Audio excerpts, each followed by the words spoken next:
Kính chào quý vị đại biểu, ban tổ chức cùng toàn thể khán giả có mặt trong chương trình ngày hôm nay. Tôi là Giang Á Tùng, đến từ tỉnh Hòa Bình. Hiện đang theo học tại trường Đại học Sư phạm Hà Nội.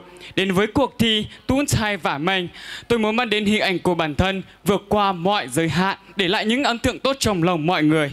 Hy vọng rằng hành trình của tôi sẽ được. Tôi rất vui mừng khi được đứng đây cùng quý vị tìm hiểu về một nét đẹp văn hóa đặc sắc của người Mông ở các vùng miền khác nhau. Tôi xin phép được mang đến một nét đẹp văn hóa đặc sắc của dân tộc mình, đó chính là bộ trang phục truyền thống của người con trai ở Hòa Bình. Như quý vị đang thấy, chính bản thân tôi đã khoác lên một bộ trang phục truyền thống của người con trai ở Hòa Bình. Ngày nay, chúng ta quá quen thuộc với áo phông và quần jean. Nhưng bạn đã bao giờ tự hỏi rằng nếu quay ngược thời gian, bộ trang phục tổ tiên của chúng ta trông như thế nào? Và tại sao chúng vẫn được bảo tồn cho đến ngày hôm nay? Nhưng chúng ta đã biết, người Mông núi phía Bắc Việt Nam như Hà Giang, Lào Cai, Sơn La và Điện Biên, cùng với đó là Hòa Bình và các tỉnh thành phố khác nhau. Với cuộc sống gắn bó chặt chẽ với thiên nhiên, người Mông đã tạo ra một nền văn hóa độc đáo và giàu bản sắc dân tộc. Về cấu trúc của bộ trang phục từ xưa thường giản dị nhưng vẫn mang đậm dấu ấn văn hóa, gồm có phần áo, phần dây thắt lưng, phần quần. Về điểm nổi bật, chất liệu được làm từ sợi lanh qua nhiều công đoạn tỉ mỉ như xe sợi, nhuộm màu đến dệt vải. Quá trình của cây lanh sẽ được người dân trồng trong khoảng thời gian 2 tháng, sau đó đen cắt và thu hoạch, tước lấy vỏ và cho vào cối để giã. Tiếp theo, người dân dùng những trụ đá lăn tròn để tạo thành những bộ sản phẩm truyền thống giàu nét văn hóa. Bộ trang phục truyền thống thường mỗi chi tiết đều có câu chuyện riêng, với những màu sắc nổi trội như màu đỏ của tay áo và màu xanh của dây thắt lưng phối hợp hài hòa để tượng trưng cho sức sống của người con trai vào thiên nhiên. Bộ trang phục truyền thống thường mỗi chi tiết đều có câu chuyện riêng. Cụ thể như bộ trang phục truyền thống sẽ được khoác vào người đàn ông khi có sự mất mát của gia đình. Hơn đó là đóng góp vai trò quan trọng trong các dịp lễ hội, cưới hỏi hay thậm chí là cả khi trong tang chế. Thời gian trôi qua, xã hội ngày càng phát triển. Những bộ trang phục truyền thống của người Mông dần được các bạn trẻ ngày nay sáng tạo, thay đổi về chất liệu nhưng vải cốt tông dần thay thế vải lanh. Thì để giúp ngắn gọn thời gian và công sức, về cấu trúc của bộ trang phục hiện đại ngày nay gồm có phần áo, phần quần với những màu sắc rất đa dạng như quý vị đang thấy trên sân khấu đây. Về chất liệu được làm từ vải cốt tông, màu sắc thường sử dụng các gam màu nổi bật như màu đỏ, màu xanh kết hợp với nhiều hoa văn màu sắc khác nhau, tượng trưng cho sự sáng tạo các bạn trẻ ngày nay. Về trang trí được làm từ các nhà máy khâu, thể hiện sự sáng tạo với các bạn trẻ để phù hợp với nhịp sống hiện đại. Kính thưa quý vị, mỗi bộ trang phục đều mang trong mình một câu chuyện riêng. Trang phục không chỉ là một di sản văn hóa mà còn là một niềm tự hào, là niềm tin, là sợi dây kết nối quá khứ với hiện tại và tương lai. Trang phục trong hiện đại ngày nay, việc gìn giữ bản sắc dân tộc không có nghĩa là khước từ sự thay đổi, mà là chúng ta biết cách dung hòa và phát triển những nền tảng của truyền thống. Đồng thời, chúng ta phải có những giải pháp bảo vệ và phát triển hơn để trở thành một sản phẩm đặc sắc thu được lợi nhuận cho tối cộng bào và những người Mông không chỉ người Mông mà tất cả những dân tộc thiểu số chúng ta đều mang được lợi nhuận tới quý vị, mang tới lợi nhuận. Bộ trang phục không chỉ là thứ chúng ta khoác lên mình mà còn là một niềm tự hào đối với những con người mà chúng ta khoác lên bộ trang phục truyền thống. Qua sự thay đổi của trang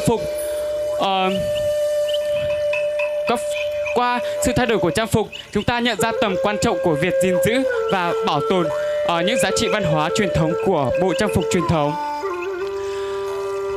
Chúng ta hy vọng rằng không chỉ người Mông mỗi chúng ta mà các bạn trẻ ngày nay sẽ luôn trân trọng và bảo tồn những giá trị văn hóa truyền thống của dân tộc mình. Trang phục là ngôn ngữ không lời, lưu giữ lịch sử và truyền thống mãi mãi với thời gian. Kính thưa quý vị, mỗi bộ trang phục đều mang trong mình một câu chuyện riêng, và hôm nay tôi đã kể về bộ trang phục truyền thống của dân tộc mình. Chúng ta hy vọng rằng mỗi con người chúng ta sẽ luôn trân trọng và bảo vệ, phát huy những giá trị tốt đẹp ấy đến với cộng đồng và thế hệ mai sau. Một lần nữa, xin kính chúc quý vị và các bạn có một mùa Tết thật nhiều niềm vui và ý nghĩa, an lành, đầm ấm giữa lòng thủ đô Hà Nội. Tôi xin trân trọng cảm ơn ban tổ chức và quý vị đã lắng nghe bài thuyết trình của tôi.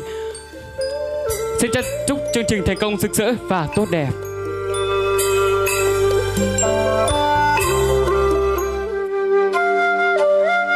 Giờ lý biết tôi mà bà thiệt tỏ lúc bà chế biết chào là bây giờ. Nếu nó lúc bà chế biết chào đã đông tức là sao lờ. Cụ nhớ là hai giờ lúc bà chế biết chào của nhón trò cụ chỉ thiết cụ nỉa bị chế nành mông. Thảo uốn tết sò biết chào tết sẽ sò nhiều mùa nhiệt nủ lon đỡ tu tê và chế. Ít khó cái chành chanh nhón trò bị mông giờ.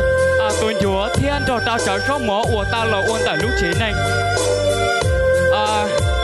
Thảo ta khi sáng gió tu linh nỉa tao là mù sợ cháu ta nghe mua lúc chú cho là chú mỏ.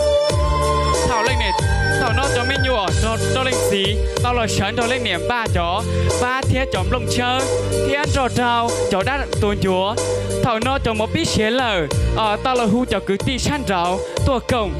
Thảo lấy tua giờ tao muốn chọn chúa cho là dư thiên muốn chọn chúa dư thiên. Thảo dư ta lời tao mua để đau lạnh lông. Thảo muốn để đau lạnh lông tao cho chó chúa mục hờ. Thảo no tu linh xí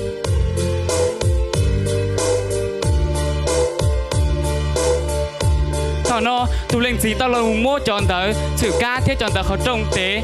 Thảo tế ta lời tu linh xí tao là mua tung chi sống lò chế tế số sư sa mô sang kênh của nhất đó sống cũ.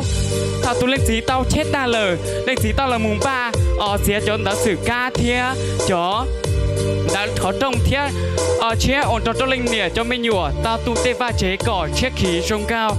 Thảo tu ta lờ tu linh xí tao là muốn mua chọn tới sự cá thiết chọn tới lúc khó trông tao là muốn lúc khó trông thiết cho lao ổ bể háo ta. Thảo lúc ta lờ tao muốn tu cái cho là mù cha tu sử cá. Thảo no tu linh xí cha tao muốn tu cái lại cho mù tránh. Thảo no tụi mình nhủ tao cái ao tụ cái lò trâu linh xí tao muốn lò húp pin đã lúc khó trông ta. Thảo hút ta lờ tao muốn ao tụ cái cho lò lại. Thảo no lại ta lờ tao cho ao tụ cái mù tránh. Thảo tránh ta lờ tụi linh xí lòng ba cỏ lúc chế chiếc khí trong cao đua thiết. Thảo no tao cho cái mù lù cho bể lúc háo ta cho bể lúc háo ta. Thảo no tu linh xí tao là mù lại đá thiết đọt rào ở hu tê bờ công giả công lò nọ bế trao. Thảo linh xí tao là hu ta lờ tao cho cái cho mù sống theo ô ít lùa mỏ. Thảo tao ba cho rau mỏ theo trò ly đợi lúc chín anh tao mua rau mỏ đắt chi lò lấy tao ô lọt cho. Thảo lấy ô ta lờ lấy tao hu tê cứ ti san rau cứ tiền xe rò tôi cổng rồi nó lúc bé chào ba chia. Thảo lỡ xí lò rể lúc ba chia bé chào ta lỡ giờ lúc xí hở tròn tu. Thảo nó lúc xí hở tròn tu link gì chủ tao nhóc chỉ rồi bé chào ôn cho mấy nhùa tao lòng ba cho không chờ chế ở giờ lúc sống chết tao là một oxy bé cho mỗi là lù hai tìa. Giờ lúc ba chế bé chào linh gì chủ tao nhớ rõ ba chế bé chào về lúc sống chia lọt do ôn đã chi thêm li một kế nọ cá nhớ rồng thêm mù sể mông rồng. Cũng chạy tao để bị chồng mông yếu chủ tao khởi bé tìm mông cái ly kế chai chứ sánh chai yếu bé cho mình nhủa tao lò một cậu tao cần tới yếu chủ yếu thật tu lò tổ bé tìm mông cái ly kế chai.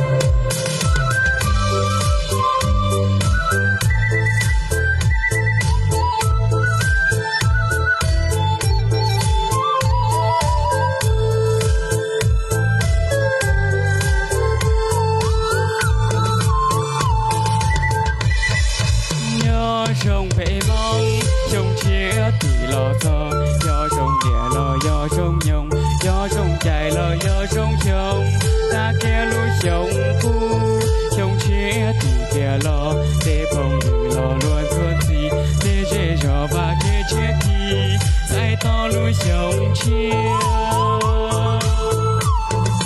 nhỏ cho mong chồng chia lo cho lá chờ đợi ba nắng qua cái nó lu chồng chia chỗ mong chờ đợi lệnh từ lo mua chuồn luôn gì cho bê lù đánh mong thua lo to bê to chia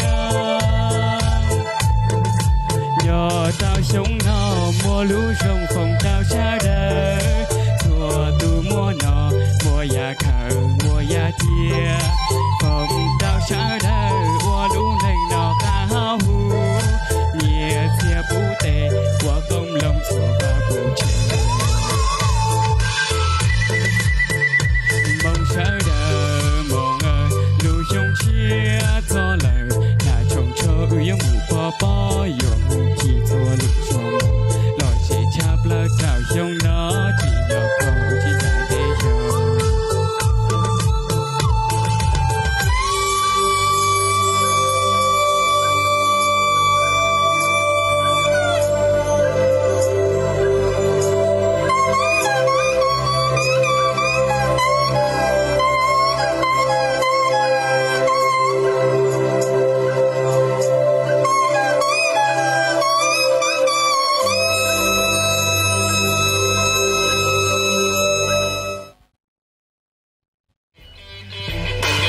thọ sẽ đợi bộ tế y sao đó đó ta cứu thiếp bộ lái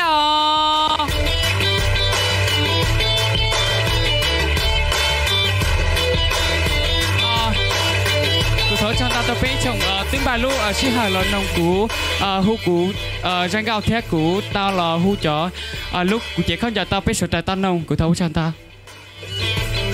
Vâng quý vị ơi, hãy cho một tràng pháo tay thật lớn nữa đi ạ. Để cổ vũ cho bạn Giàng A Tùng của chúng ta ngày hôm nay, thí sinh nam duy nhất trong 7 thí sinh Tút Thầy Và Minh năm 2025 ạ. Bạn Giàng A Tùng ơi, bạn có thể nán lại sân khấu được không ạ? Bạn có thể quay lại trở lại sân khấu cùng với mình được không ạ?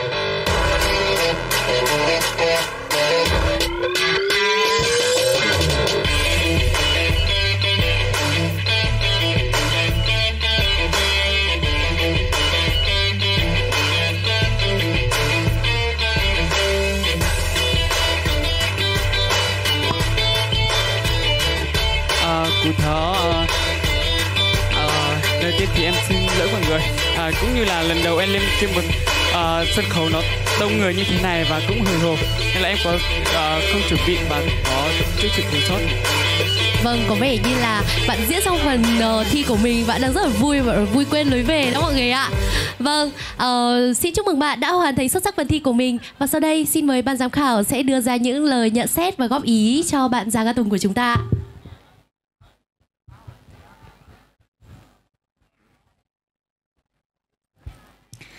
Đầu tiên thì chị xin gửi lời khen em đầu tiên đã. Em có cái thuyết trình rất là tốt, rõ ràng rành mạch và có đầu đuôi. Đấy, về cái phần thuyết trình về trang phục của em thì khi chị nghe thì chị đã hình dung và nhớ luôn, và em cũng đã đưa ra cái bộ trang phục truyền thống và trang phục gọi là đổi mới hay gọi là cách tân, thì giúp cho chị hiểu về cái phần trang phục, thì cái phần đấy em làm rất là tốt. Về sau thì có thể là do là em cũng có một chút cái sự hồi hộp ấy, nên là hơi quên một chút. Còn về phần tài năng khiếu của em ấy thì chị góp ý một chút là cái lúc đầu ấy mình có giã bánh, nhưng mà đến lúc mà mình ngồi cái đêm 30 giao thừa đấy, mình lại không có nướng bánh ăn. Đấy, nếu mà mình có mang thêm bánh về nướng ăn thì nó sẽ rất là tuyệt vời. Và với lại về chị nói lại về cái phần thuyết trình về chất liệu vải nhá, thì em nói về là chất liệu vải để làm cái bộ trang phục của em là vải lanh. Đấy, dùng lanh để làm, nhưng mà mình lại thiếu một chút về cái việc là mình mang cái nguyên liệu đấy để cho tất cả mọi người đều cùng biết. Bởi vì là ở thế hệ bây giờ thì nói thật ra là sẽ có rất nhiều bạn còn chưa biết là vải lanh là như thế nào, hay chất liệu của cây lanh là như thế nào. Nếu em có thêm cái đấy vào thì cái phần thuyết trình của em nó sẽ cuốn hút và thuyết phục được người nghe hơn. Đó. Nói chung là chúc mừng em đã hoàn thành tốt phần thi của mình. Đó. Chúc mừng em đã hoàn thành phần thi của mình. Anh có một chút nhận xét về phần thi thuyết trình. Thì đối với người Mông ta thì có một cái quan niệm, có một cái câu nói như này, tức là ở đâu có người Mông thì ở đó có nghề dệt lanh. Đó, tuy nhiên là hôm nay em giới thiệu về trang phục của người Mông mình là sử dụng chất liệu vải lanh. Nhưng mà thực chất là trên sân khấu thì không có một cái bộ trang phục nào là vải lanh. Đó, mà chính em lại là những cái bộ trang phục em nói đến, ví dụ như là từ công nghiệp các thứ này nọ, thì anh nghĩ là cái thông điệp đấy thì nó vẫn rất tốt thôi, gọi là một cái cho mọi người nhìn nhận và mọi người thấy rằng là bây giờ cái thời trang nó như thế nào. Cái thời trang bây giờ mọi người đang sử dụng liệu rằng mình cũng có thể liên hệ rằng là xem là đối với vấn đề môi trường thì liệu rằng nó có tốt hay không, hay là mình dùng một cái vải lanh là những cái sản phẩm mà thiên nhiên với môi trường, thân thiện với môi trường. Đó. Thì anh có một cái câu hỏi như này. Trước tiên có câu hỏi thì anh xin chia sẻ với em hai cái, gọi là đây là một cái câu nói của người Mông mình. Người ta bảo là vải lanh là báu vật gắn với người con gái, và khèn Mông là biểu tượng cho người Mông gắn với con trai. Đó, thì em có thể chia sẻ rằng là ngoài cây lanh để làm một trang phục thì nó còn có những cái tức là có ý nghĩa như thế nào trong đời sống tâm linh của người Mông?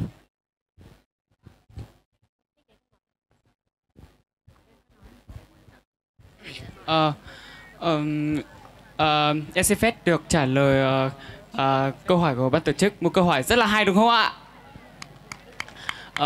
Em xin phép được trả lời bằng tiếng phổ thông. Vài lanh biết cho mong lanh mua hùi tìa đáo ba lành đáo nó to là mua ít kho đó bên mong dò thảo bên mong mua cho cái plon đã lú chế nành chế lại để lại đáo nó khó đáo nó to là cho ít khó của một cha đỡ lúc bị hảo ta cha đỡ tổ sử ca theo một cha sảo luôn đồng thảo chọn chẳng có ít khó chẳng tránh thì do cho kế chạy tả cho tụ tin anh plon đấy ta mù.